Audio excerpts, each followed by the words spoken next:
Magandang araw mga banateros, ako po si Banat Bay. Mga kababayan, mainit na naman ang issue tungkol ho dito sa ni Zaldico, pagka-aresto ni Zaldico daw. Pero eto nga, ang mga nangyayari ay lalong lang naguguluhan tayo sa ano ba talaga nangyari. Nakulong ba, nahuli ba, ano ba? Ang gulo-gulo ninyo eh. Yan ang nakikita natin sa social media at pati sa balita ay nakikita natin na naaresto daw. Pero may mga nagsasabing hindi naman daw. Nako. Ay nako, eto nga eh.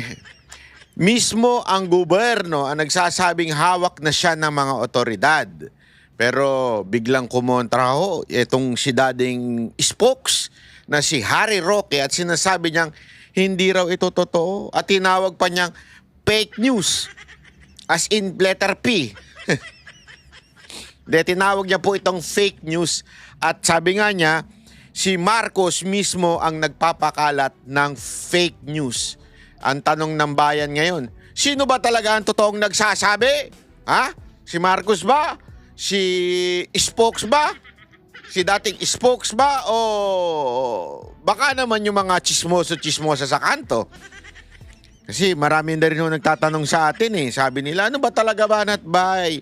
Nakulong ba? Nahuli ba? Naku, yan din ang ating ikikwento ngayon dahil meron tayong sasabihin, unya-unya, para mas maliwanagan tayo sa balitang ito. Kung ganito, kabigat ang issue pero magkasalungat ang lumalabas na pahayag. Lalong dapat maging mapanuri ang publiko dahil kung totoo nga na arestado si Zaldico, napakalaking balita nito. Bakit? Ito siya yung magtuturo kung sino talaga yung kanyang hinahatiran ng pera. Pero kung hindi naman pala, bakit may ganitong klaseng impormasyon na nilalabas? Ano ba talaga ang tunay na nangyayari sa likod ng mga pahayag? At sino ang may interes na kontrolin ang naratibo? Nako? Yan ang hihimayin natin sa vlog na ito, mga kababayan. Alam mo, mga kababayan natin, mga banateros, mga yung mga talagang regular viewers na natin dito, bati-bati naman kayo diyan, hi kayo at sabihin nyo, anong ginagawa nyo ngayon, asan kayo, para makita ko ho kung sino-sino ang nakakapanood ng ating video. Dahil alam nyo, dami nag-aabang sa ating video patungkol po dito kay Zaldico. At ako, may sarili kong interest dyan. Kasi yan yung nagdemanda sa atin ng 4 na kaso. Kaya kung ako tatanungin nyo, gusto ko hindi lang ho yan mahuli. Dapat ho yan ay maparusahan hanggang kaduluduluhan. Pero ngunit dapat subalit. Nais ko muna siyang magsalita. Yun. Kailangan malaman natin ang katotohanan kung sino pa ang nagmanipula ng budget ng mga nakaraang taon at saan napunta, sino ang mga nangulimbat, sino nakatanggap ng maleta. Dahil siya ho talaga makakapagturo mismo. Dahil siya nagutos doon sa mga ex-security niya na 16 ba yun o 14 na ex-marine at 4 ata ang sundalo. Nakakalimutan ko ng eksaktong bilang. Pero gayon pa man, siya talaga ang nakakaalam nito. Kanino niya hinahatid, sino nagutos sa kanya na magkaroon ng mga allocation, mga insertion, sino nga ba ang tunay na salarin at mastermind ng mahiwagang korupsyon ng mga nakaraang budget, di ba? Ako, alam ko kung sino. Kahit sinasabi ni Yorme na hindi si Marcos, ako naniniwala ako si Marcos . Di ba? Kasi maraming nagko-komento diyan tungkol doon sa interview namin kay Isko. Bakit daw hindi namin na binanatan si Isko on the spot? Alam mo, itong mga nagko-komento na ito yung mga sarado isip. Ako naniniwala ako na dapat pakinggan natin. Huwag natin bastusin. Inimbitahan mo, tas gusto mong bastusin doon sa kahit hupa dilawan o pinklawan niyang inimbitahan natin in-interview, huwag natin bastusin. Hindi naman po tayo ganun di ba? Babanatan natin yung kanilang mga sinabi, papasinungalingan natin yung kanilang sinabi, pero huwag natin bastusin. Hindi naman po tayo ganun na katulad nung mga vloggers na mga bastos, Itsura pa lang, bastos na, bungi na, kalbo pa, ay mga ganun. Bayot pa. Doon talagang kabastos-bastos yung mga pagbumuka nila. Tayo, hindi po tayo ganun. Dahil una sa lahat, ito po'y SMNI. Ang Vox Populi po ay SMNI. At ang SMNI ay nire-respeto ang kanilang freedom of speech. Demokrasya sa SMNI. Iniimbitahan kahit sino. Nagkataon lang ito lang yung dalawang may bayag na humarap sa atin, si Tiangco at si pangalan nito si Isko. Actually ako gusto kong susunod na maimbitahan natin si Erice. Kasi gusto rin natin marinig mula sa isang pure dilawan. Dilawan nung kasi si Erice talaga. Gusto niya maging pangulo sa susunod, si Barroas eh. Gusto ko siya maimbitahan at matanong talaga, Pero, again, hindi ko natin babastusin. Kasi demokrasya tayo. Tayo nasa isang bansang demokrasya. Yan ang ating pinaglalaban. Nagagalit nga tayo pag ginigipit tayo mga Duterte supporter ng administrasyon na ito. Wag tayong tumulad dun sa kinaiinisan at kinagagalitan natin. Kasi kung tayo tutulad dun sa kinagagalitan natin, anong klaseng tao tayo? Hipokrito ang tawag dun. Kaya dapat bibigyan natin sila ng kalayaan na magsalita ng kanilang mga nais sabihin, nais himudi ng puwet, pero tayo, magdi-disagree tayo. Pero sa kagalang-galang na paraan. Tulad nga ng sinabi natin, nung panahon na nag-interview tayo kay Isko, pasensya na, we beg to disagree that sa tingin talaga namin, si Marcos ang mastermind ng lahat nitong mga katiwalian nito. Kahit sinasabi niya wala pang ebidensya na nagtuturo ngayon. Pero sa tingin namin, meron na. Di ba? Malinaw po yan. Pero again, respect must be in the studio of SMNI. Because SMNI are very professional at hindi po bias na istasyon tulad ng mga bayarang media. Tama? Mali? Tama. Oo. Tapos sinasabi pa ng iba na hindi daw namin napilit si Isko. Ang tanga-tanga nyo naman. Ba't tayo pipilitin yung tao kung ayaw niya? Hindi po tayo ganun. Kasi ganun kayo eh. Ganun yung mga pinklawan, mga tanso eh. Pipilitin nila as in gusto nilang manakit. Pag hindi nila napilit, kakanselin nila o kaya sasaktan nila. Hindi kami ganun. Kami ho'y mga sibilisadong mga tao. Lalo na po at nasa istasyon kami ng SMNI. Alam nyo naman, napaka-professional yung mga yan. At sa katunayan, pagdating po dyan, hindi nga po kami nagbumura. Hopefully. Dahil nga po, yan ay napaka-professional. Diba? Hindi natin pwedeng gawin yan doon sa istasyon. Pero tayo, sa mga vlog natin, pwede. Pwede tayo kasi may kalayaan din tayo. At ang maganda nito, hindi din kami pinipigilan ng management ng SMNI na sabihin ang gusto namin sabihin sa kanya-kanya naming mga vlog. Wala ko sa amin, hindi ko kami sinasabihan, dapat ganito sabihin ninyo sa vlog nyo, dapat ganire ang inyong pagiging professional kasi kayo ay SMNI host na. Hindi po ganoon ang SMNI.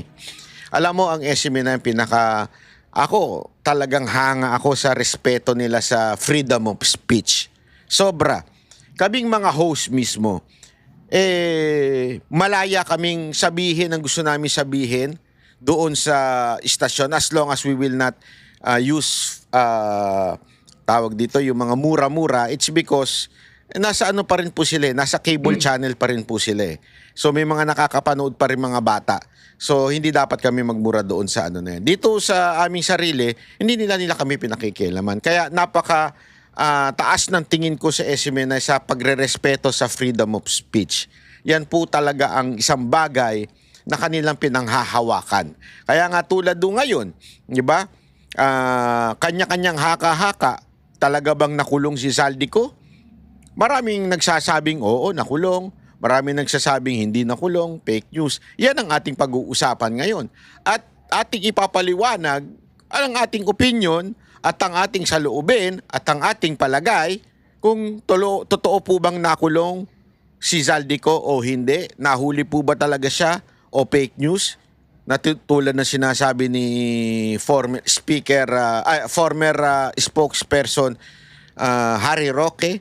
Diba? Ano po ba talaga ang tunay na nangyari? At yan ang ating ilalabas dito sa Banatbay. Dahil dito sa Banatbay, ipapaliwanag sa inyo sa lingwaheng mauunawaan at maiintindihan ninyo mga kababayan.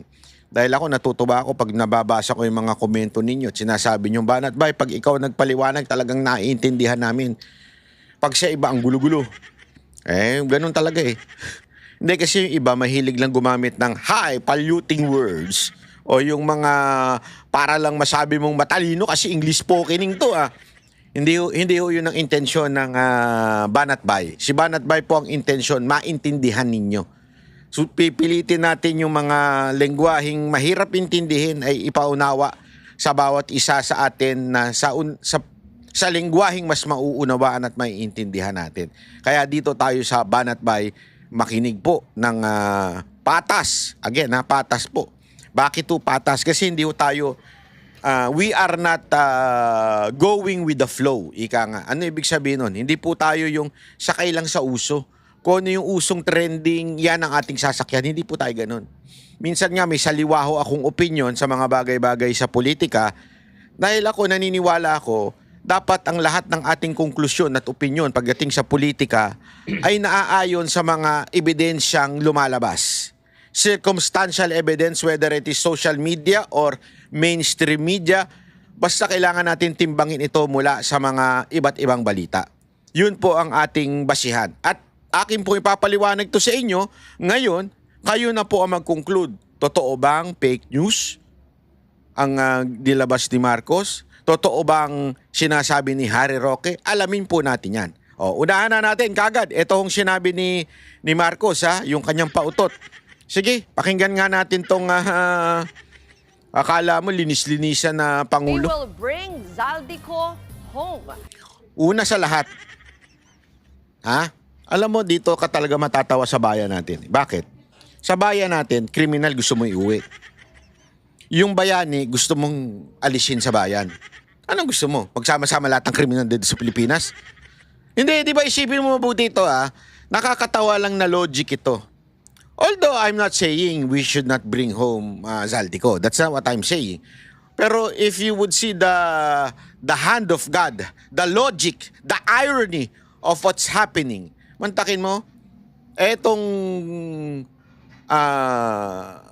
akusadong allegedly talaga, at alam naman natin sa panahon niya at kahit po mismong si VP Sara Duterte nagsasabing may control ng budget ng bansang Pilipinas ay walang iba kung hindi si Romualdez at si Zaldico.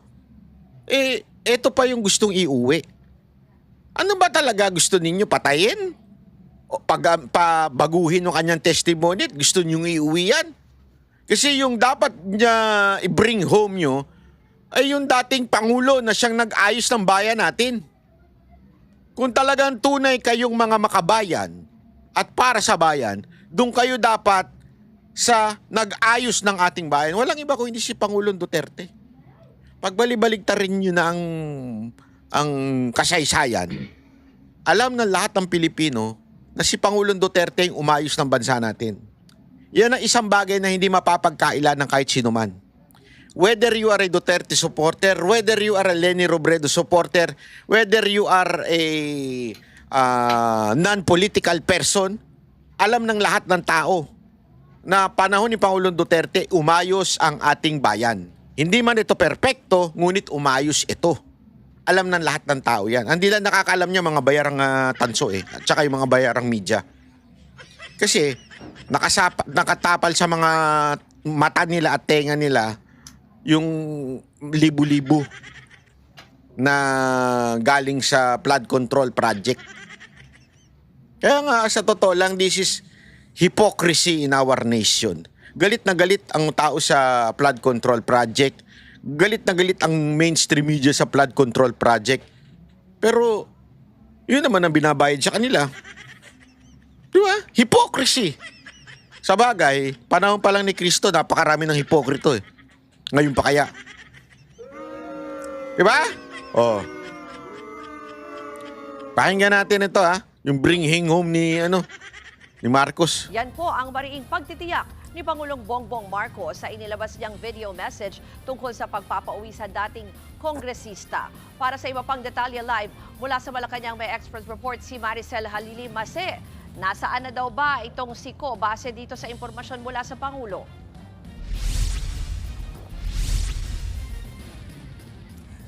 Ruth, base nga doon sa inilabas na video message ni Pangulong Bongbong Marcos na nanatiling hawak ng mga otoridad sa Czech Republic ang pugante at dating Ako Bicol Party List representative na si Zaldico. Pero gaya nga ng sinabi mo, tiniyak ni Pangulong Bongbong Marcos na iuuwi dito sa Pilipinas etong si Zaldico at sisiguraduhin daw nilang papapanagutin ito sa mga ginawa niya sa mga Pilipino. Base dito sa video message na inilabas kanina lamang umaga ni PBBM, sinabi niya na inutusan na niya ang Department of Justice at ang Department of Foreign Affairs para pangunahan ang pakikipag-ugnayan sa Czech Republic nang sa gayon ay matutukan ng husto ang kasong ito ni Zaldico. Magpapadala rin umano sila ng high-level coordination team na magbabantay sa kasong ito ni Zaldico. Pakinggan natin yung bahagi ng pahayag ni Pangulong Marcos. Ang ganitong mga proseso ay may sinusunod na mga legal na hakbang sa pagitan ng mga bansa. Kaya't nangangailangan na sapat na panahon upang maisagawa ng tama. We will bring Zaldico home and we will do so in accordance with the law. He will answer to the Filipino people. Ruth, dito nga lang mga nakaraang araw naglabas din ng pahayag itong si dating presidential spokesperson, Attorney Harry Roque, na fake news daw itong kinakalat ni Pangulong Bongbong Marcos. Hininga natin ng reaksyon ang Malacanang tungkol dito sa panibagong pahayag ni Roque, pero sa ngayon ay wala pa silang ibinibigay na pahayag ukol dito. Ang malinaw ay yung sinabi ni PBBM na hawak pa rin ng mga otoridad sa Prague etong si Zaldico. Ruth? Basta unahin ko lang muna yung sinasabi mo na hiningan nyo ng pahayag tungkol dun sa sinasabi ni dating Secretary Roque na fake news, pero may sinabi ba ang Malacanang, bakit ni picture man lang o anumang parang senyalis or pagpapakita na nandun nga talaga si Ko, bakit wala? Yun na nga di ba? Yan nga yung, ako, honestly, nung una ko napakinggan yung sinabi ni Roque na fake news, wala siyang binigay na na evidence to back up his claim na fake news. Pero iba yung interview niya kasi sa SMNI. Doon binigay niya na yung ebidensya. Mamaya papakinggan natin yan. Pero dito, may nag-aakusang hindi totoo. May nag-aakusang fake news. Ang dali na masuplakin yan. Maglabas lang ng picture. Diba? Kasi, don't tell me, hindi pwede. Kung talagang totoong nahuli, kung talagang totoong remember, yan, Pilipino yan. So, kahit papaano may karapatan ho tayong malaman. Di ba? Lalong-lalo na ho ay may mga kasong nakasampa sa kanya. So, maaaring gawin ng ating gobyerno na humingi ng sapat na ebidensya na hawak nga ng otoridad ng Czech Republic. Pero, bakit wala? Di ba? Ganun lang kasimple. Bakit wala? Ano ang meron at tila ang gulo-gulo ng pahayag ng Malacanang? Bakit hindi nila masabi ng diretso ano ba talaga nangyari? Anong cause ng pagkahuli? Kaninong otoridad? Di ba? Alam natin na sa Prague yan. Di ba? Yung palaka. Hindi ba? Iba pala yun.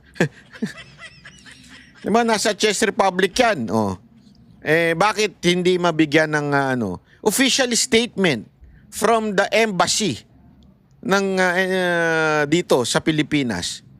Wala. Ba't ganun? Di ba? Daw.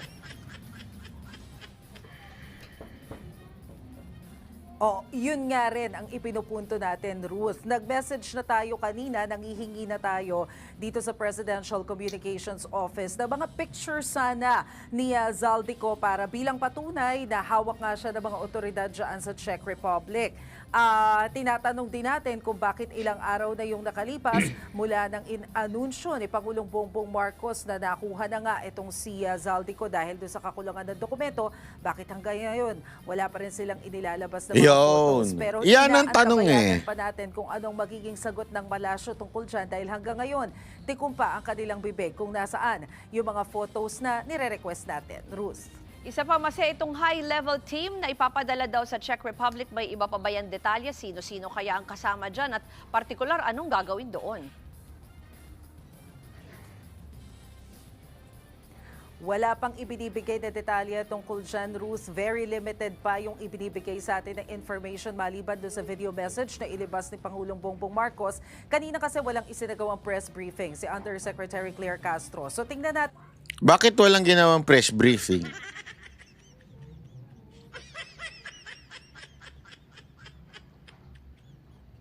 Malamang, magmumukha na naman siyang tanga. Kasi hindi na niya alam kung paano niya nila papalusutan ito. Feeling ko nasunog ito eh. Nasunog itong impormasyon na ito, dumating sa presidente, yung presidente sabik na sabik i-report para masabing may ginagawa tungkol dito sa issue ng korupsyon.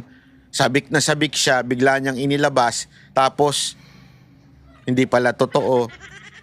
Kaya tuloy, ngayon, ang dami na nilang palusot kesa sasabihin nila, mga ilang buwan pa yan bago may uwi. Gagawin namin ang lahat ng paraan pero it will take time because of diplomacy. Lahat ng palusot gagawin nila. Tingnan ninyo, watch. Kaya nga ngayon, tingnan nyo, hindi nag-press briefing yung pinakatangang opisyal sa Pilipinas. Bakit? Kasi magmumukha na naman siyang tanga. Mahina na nga ako, Kote. Tanga na nga na logic, magmumukha pa siya lalong tanga dito sa fake news di umano na sinasabi ni Harry Roque, di ba? Oras na makita natin siya, baka makakuha tayo ng additional details. Ruth. Yan po ang Express Report ni Maricel Halili live mula sa Malacanang. Eto pakinggan nyo itong bagong balita nito. Wait lang. Ito. Kasi importante rin ito na maunawaan Ito. Posibleng hindi naman umano nakadetain si Zaldico sa Czech Ayan. Republic. Ayon naman yan sa dating kaalyado ni Ko na si Ako Bicol Party List Representative Congressman Alfredo Garbi. Ayan, pinapakinggan natin ngayon lahat ng angle. Pinapakinggan natin ngayon this time itong kakampi niya. Ito mismo yung kakampi niya, kagrupo niya, kasamahan niya doon sa Ako Bicol Party List. Ano sinasabi? Nahuli ba siya o hindi? Confirm ba? Ano ba talaga? Explain! I was able to reach out po sa pinakamalapit at sa pinakapamilya. Ang sagot lang nila sa akin at everything is okay. Meaning, siguro, hindi nakadetain. Maniniwala lang po ako kung galing na mismo sa ating mga otoridad based on official news report that the Ministry of Justice of Czech Republic sila mismo nagsasabi na kahit sila walang impormasyon at nag-aantay pa sila ng official report ng kanilang mga pulis. Ayon kay Garbi, nagpadala na raw ng mga tao ang kanilang partido sa Prague para makipag-usap sa mga otoridad doon. Pero wala namang ibigay na impormasyon ang Czech authority sa kanila sa sitwasyon ni Zaldico. Pero sabi ni PNP Chief General Jose Nartates, may kumpirmasyon na ng pagkakaaresto sa pugante mula sa tinatawag niyang official channels. Samantala, mas kinababahala raw ngayon ni Congressman Garbi ng usapin na umano'y Portuguese passport ni Ko. Hindi raw kasi ito katanggap-tanggap sa mga taga-Bicol. Kami rin dito sa Bicol region, tinatanong bakit daw bumoto sila sa isang Portuguese. Sabi ko, hindi yan puro kapanipaniwala. Namamangharin kami dahil dalawang termino. Pangatlong termino niya na to at talagang bawal na that is a ground for disqualification. Until now, wala akong maisagot sa aming mga constituent. Kasi kung Portuguese passport holder siya, walang rason na madidetain siya doon sa Europa. Mga kapatid, Ruth Cabalco para sa mabilis na Galit ka? Galit? Ayun na nga. So, ultimong kanyang kasamahan, meron daw nakausap, nakamag-anak. Actually, pinakinggan ko yung buong interview na yan at yung nakausap daw niya kamag-anak ay sinasabi talagang hindi totoo. Hindi daw totoo na ang sinasabi ay safety daw. Okay naman daw, walang problema kay Zaldico. Kaya importanteng maunawaan natin ito, mga kababayan Kasi ano ba talaga? Kasi magulo 'di ba? Magulo. Let's really settle the news. Ito pa. Paliwanag naman ng isang legal expert. Bago natin pakinggan ito sinasabi ni Spokes Harry. Paano nga ba mapapauwi sa bansa si dating Congressman Zaldico? Live mula sa TV5 Media Center din, nangunguna sa balita si News 5 anchor Cheryl Cosip. Cheryl, may nakausap kang international law expert kanina sa One Balita Pilipinas, sa 1PH. Anong tingin niya sa usaping ito? Jiggy, nakausap natin kanina sa One Balita Pilipinas ang international law expert na si Attorney Ralph Sarmiento. Una sa lahat, binigyan din niya na kailangang linawin muna kung ano talaga yung dahilan ng pagkakakustodiya ni dating Congressman Zaldico sa Czech Republic. Kasi sa ngayon, Jiggy, kapansin-pansin na kulang pa sa detalye ang mga impormasyon mula sa pamahalaan at wala ring nailalabas na visual proof na talagang nakadetain siya. Ayon kay Attorney Sarmiento, kung ito ay isang border o immigration issue, nasa saklaw ito ng mga otoridad ng Czech Republic. Ibig sabihin, pwede ma-deport siya pero hindi ito automatic o garantiyado. At mahalaga, hindi rin siya basta-basta maipapauwi sa pamamagitan ng extradition. Kasi wala tayong extradition treaty sa Czech Republic. Pakinggan natin si Attorney Sarmiento. So hindi tayo pwede mag-request ng extradition. Or kung magre-request naman tayo ng extradition, it will be denied, but prerogative din ng Czech Republic na mag-deport ng tao. So it can be subject to a diplomatic negotiation between the two states. At Cheryl, kung hindi siguradong may papadeport si Zaldico at hindi rin siya pwedeng extradite, ay anong nakikita ni Attorney Sarmiento na paraan para siya ay mapauwi? Jiggy, ang pinakamalinaw na punto ni Attorney Sarmiento, ang pinakamabilis at pinaka-epektibong paraan ay diplomatic channels. Ibig sabihin, makikipag-usap ang Pilipinas sa Czech Republic government. Ipaliliwanag na may kaso si Zaldico sa Pilipinas, isa na siyang fugitive at kansilado na yung kanyang pasaporte. At mula rito, maaaring hilingin ng Pilipinas na i-hold muna siya at huwag paalisin habang inaayos ang kanyang pagbabalik sa bansa. Pakinggan natin si Attorney Sarmiento. At this point, I think yung diplomatic negotiation lang talaga yung pinaka-fastest and most effective na route or remedy na pwedeng i-take ng Philippine government. At yung red notice, Interpol red notice laban kay Zaldico ay inaantay, malaki bang may... Mas lalong gumulo, no? Di ba? Kasi, ito nga yung sinasabi. Tapos sasabihin ng iba, bakit ba kasi hindi kayo makapag-intay? Balik ko sa inyo yung tanong. Bakit kasi hindi makapag-antay yung presidente, announce nang walang details? Alam mo namang atat na atat ang mga Pilipino panagutin yung may sala. Tapos announce, nagbibida-bida na naman. Ang ilag bida-bida nitong Bongbong Marcos na to eh. Bida-bida siya, nakala mo merong gagawin sa pagdating sa korupsyon. Pero ano nangyayari? Wala! Nga tayo mga Pilipino. Hindi makapakita ano ba talaga ang system, ano nangyari? Meron ba talaga o wala? Di ba? O pakinggan na natin ito. Si Spokes Harry. Mar at Jay at magandang gabi Pilipinas. Opo, after nung magbanggit po ni President Bongbong Marcos Jr. na nahuli na raw itong si dating Congressman Zaldico, meron din po kayong post. Pakipaliwanag po, ano po talaga, nasaan po kaya si dating Congressman Zaldico? Siya ba'y nasa kamay ng batas, kamay ng otoridad sa kasalukuyan dyan sa Czech Republic? Sige na nga po, dahil ito namang SMNI ay aking istasyon din. Yon. Ang kumpirmasyon po na hindi siya nakakulong ay nanggaling mismo kay Zaldico.